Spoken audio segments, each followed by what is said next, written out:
En el verano de 2008, el K2, la segunda montaña más alta del mundo, se convirtió en escenario de una de las peores tragedias en la historia del alpinismo. 11 escaladores perdieron la vida en su intento por alcanzar la cumbre, dejando una marca imborrable en la comunidad montañista. Este fatídico evento, conocido como el desastre del K2, sirvió como un recordatorio brutal de los peligros extremos que enfrentan aquellos que desafían las cimas más imponentes del planeta. Esta es la historia del desastre del K2 en 2008, un episodio envuelto en confusión, controversia y preguntas sin respuesta. Los relatos de los sobrevivientes, miembros de una expedición multinacional compuesta por 31 alpinistas de 8 países, han generado debates sobre lo que realmente sucedió en esa fatídica ascensión. Entre los montañistas, algunos nombres destacan por sus hazañas y su valentía. Ger McDonnell, por ejemplo, se convirtió en el primer irlandés en alcanzar la cumbre del K2. Miembro del equipo NORAD, era admirado por su destreza y pasión por las montañas de gran altitud. Otro escalador notable fue Wilco van Rooyen, un experimentado alpinista holandés que había conquistado las 7 cumbres. También se encontraba un Sherpa nepalí de gran renombre, cuyo conocimiento y experiencia resultaron cruciales para la expedición. Sin embargo, ni siquiera su pericia pudo evitar la catástrofe que estaba por desencadenarse. Antes de que la tragedia golpeara, los equipos decidieron colaborar para instalar cuerdas fijas que facilitarían un ascenso seguro, pero la estrategia se vio obstaculizada por varios contratiempos. El líder de los porteadores de gran altitud enfermó y el equipo coreano, responsable de verificar la instalación de las cuerdas, no pudo completar su tarea. Como resultado, cuando los alpinistas alcanzaron la temida sección conocida como el cuello de botella, descubrieron que no había suficientes cuerdas para asegurar su descenso. A las 16 horas enfrentaron una difícil decisión: acampar y esperar o continuar hasta la cumbre, asumiendo el riesgo de descender en la oscuridad. Muchos optaron por seguir adelante, sin imaginar que la tragedia estaba por comenzar. Durante la subida, el alpinista serbio Dren Mandic perdió el equilibrio al intentar adelantar a otra escaladora. Aunque logró reincorporarse, sus heridas eran graves. Algunos testigos debatieron si debían detener su ascenso para auxiliarlo, pero la mayoría decidió continuar. Uno de los pocos que intentó ayudarlo fue Fredrik Strang, pero cuando llegó, Mandic ya había fallecido. Como muestra de respeto, algunos compañeros decidieron trasladar su cuerpo de regreso al campamento 4 para un entierro digno. El descenso, sin embargo, trajo consigo más fatalidades. Jim Vick, un porteador pakistaní, perdió el equilibrio mientras ayudaba con el cuerpo de Mandic y cayó al vacío, sumándose a la lista de víctimas.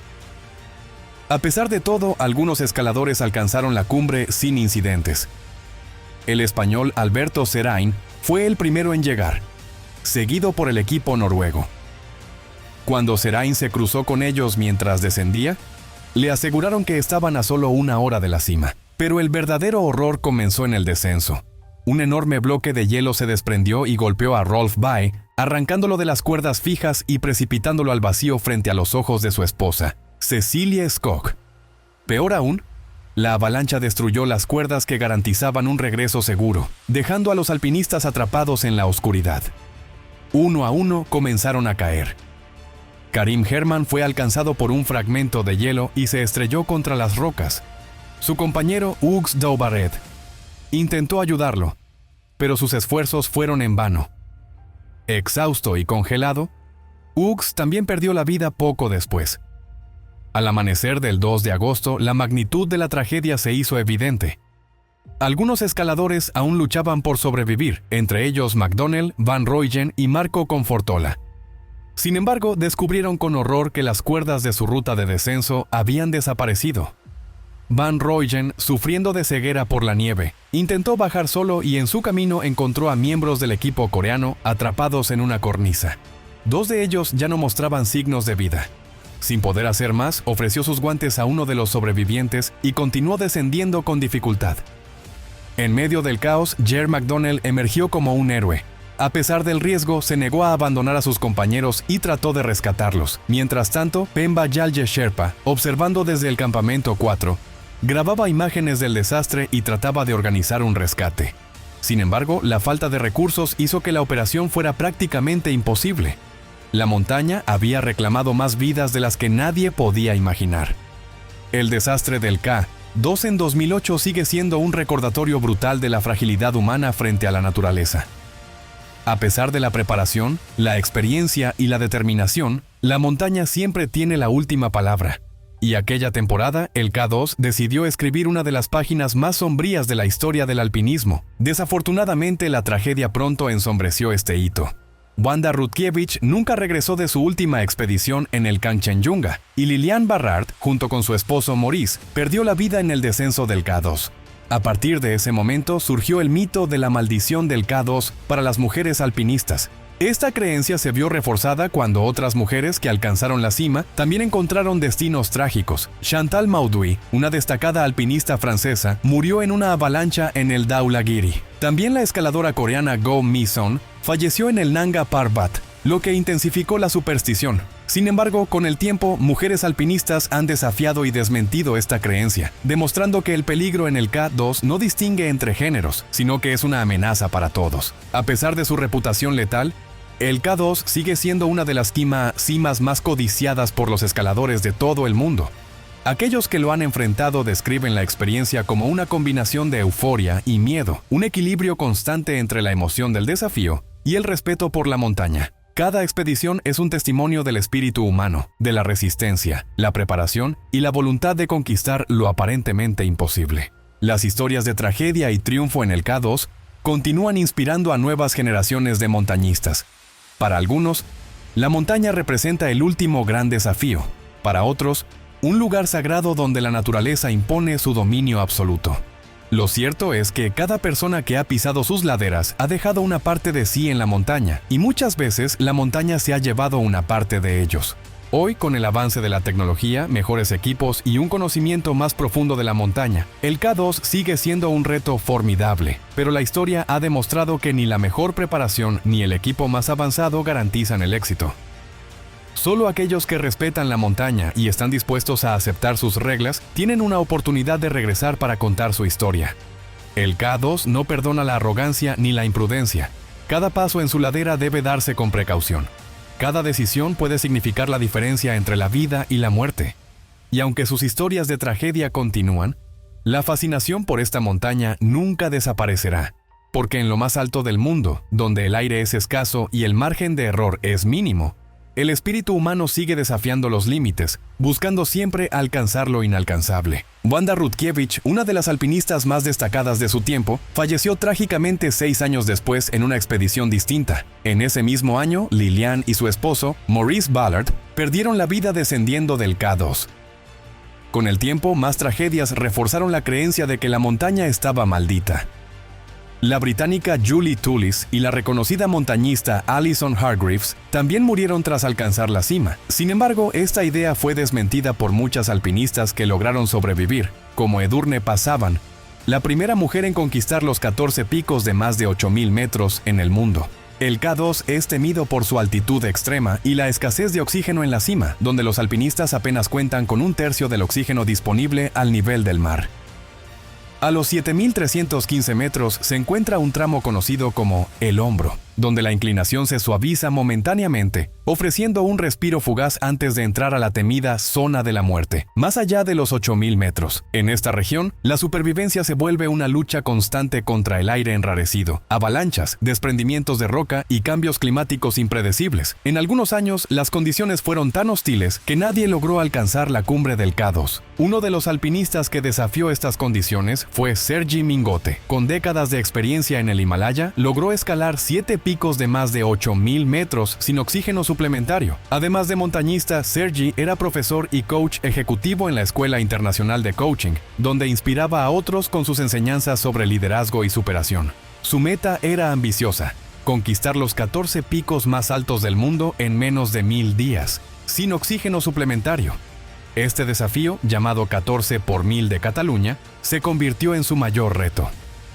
En enero de 2021, Sergi intentó ascender el K2 en invierno, sin oxígeno suplementario. Durante la aclimatación final, él y su equipo, que incluía al montañista chileno Juan Pablo Mor, alcanzaron el campamento 1 y luego el campamento 3, situado a 7.000 metros. Sin embargo, mientras descendían, ocurrió la tragedia. Juan Pablo, que lideraba el descenso, vio cómo un alpinista resbalaba y caía descontroladamente por la ladera helada. Sin saberlo en ese momento, ese alpinista era Sergi. A pesar de los intentos por detener la caída, fue arrastrado unos 600 metros antes de detenerse, sufriendo heridas fatales. Mientras tanto, en la misma expedición, la montañista italiana Tamara Lunger, tras haber considerado retirarse del alpinismo, decidió unirse a Juan Pablo en su ascenso. Sin embargo, durante el trayecto, optó por no continuar hasta la cima. Juan Pablo siguió adelante junto a 3 alpinistas pakistaníes, y el 5 de febrero enfrentaron un problema crítico. El regulador de oxígeno de uno de los miembros falló, obligándolo a descender. Ese mismo día, algo aún más trágico ocurrió. Los dispositivos GPS del grupo dejaron de transmitir, y el intenso frío del K2 se convirtió en su peor enemigo. El 6 de febrero, Juan Pablo y sus compañeros fueron declarados desaparecidos. Equipos de rescate, incluidos helicópteros del ejército pakistaní, intentaron encontrarlos, pero el mal tiempo hizo que la misión fuera casi imposible. Finalmente, el 18 de febrero de 2021 se confirmó lo peor. Juan Pablo Mor había perdido la vida en la expedición. El K2, con su historia de tragedias y hazañas, guarda muchas curiosidades. En 1856, durante el levantamiento británico en la India, se le asignó su nombre actual debido a su ubicación en la cordillera del Karakorum. Mientras que otras montañas recibieron nombres locales, el K2 conservó su designación original debido a su aislamiento geográfico, lo que impidió que tuviera un nombre comúnmente aceptado. A lo largo de los años, el K2 ha sido el escenario de innumerables desafíos. En 1939, pocos meses antes del estallido de la Segunda Guerra Mundial, el escalador alemán Fritz Wiesner organizó una ambiciosa expedición. Sin embargo, desde el inicio, todo salió mal. Tuvo que reclutar un nuevo equipo apresuradamente, y antes de llegar al campamento base, uno de los miembros cayó enfermo y abandonó la expedición. Fritz continuó con un grupo inexperto, lo que provocó tensiones en el ascenso. Al encontrarse solo cerca de la cima y con su equipo disperso, la tragedia fue inevitable. Durante el descenso, descubrió que sus compañeros habían desmontado las tiendas y se habían llevado los sacos de dormir, dejando a otros sin suministros para sobrevivir. Su compañero, Dudley Wolf, quedó atrapado en las alturas. 3 sherpas intentaron rescatarlo, pero todos murieron en el intento. Cuando Fritz regresó a Estados Unidos, fue cuestionado sobre las decisiones tomadas en la expedición. Su origen alemán y la guerra en curso añadieron controversia al caso. El K2 es conocido no solo por sus tragedias, sino también por la dificultad de los rescates a grandes altitudes. A diferencia del Everest, donde hay una infraestructura más avanzada y rescatistas capacitados, en Pakistán la asistencia aérea es limitada y costosa. Esto ha llevado a que muchos cuerpos queden enterrados en la nieve o abandonados en grietas, dificultando el cierre para sus familias. Uno de los montañistas que vivió con esta realidad fue Matthew Hawkins, un alpinista australiano apasionado por la escalada y cofundador de una comunidad de más de 3,000 entusiastas del montañismo. A lo largo de 8 años, Matthew conquistó varias cumbres en Nepal y Pakistán, incluyendo el K2. Su filosofía era clara: la seguridad antes que la cumbre. Creía firmemente que ninguna hazaña valía la vida de un alpinista y siempre priorizaba el bienestar de su equipo. El 23 de julio de 2022, Matthew alcanzó la cima del K2 junto a los canadienses Richard Cartier y Justin Dufresne. Sin embargo, las condiciones climáticas eran extremas. Richard decidió regresar antes de la cumbre, mientras que Justin descendió poco después. Matthew, determinado, esperó a que otros alpinistas descendieran antes de iniciar su propio regreso. Desafortunadamente, durante el descenso, Richard sufrió una caída fatal. Justin, sin darse cuenta de la tragedia, solo descubrió su desaparición al llegar al campamento base. Mientras tanto, Matthew continuó descendiendo por el cuello de botella. Desde el campamento base, seguía enviando actualizaciones a su familia, pero en su última comunicación, se encontraba en el campamento japonés. Poco antes de llegar al campamento base avanzado, sufrió una caída fatal. Su cuerpo fue encontrado 2 días después, enterrado por una pequeña avalancha. A pesar de los esfuerzos de rescate, las condiciones extremas impidieron su recuperación. Su familia sigue esperando la oportunidad de darle un entierro digno. La historia de Matthew no solo es una tragedia, sino también una lección de pasión, valentía y amor por la aventura. Su legado sigue vivo en quienes comparten su espíritu indomable. El K2 es un recordatorio de que la montaña no perdona errores, pero también es una fuente inagotable de inspiración para aquellos que buscan desafiar sus límites. Gracias por haber llegado hasta aquí.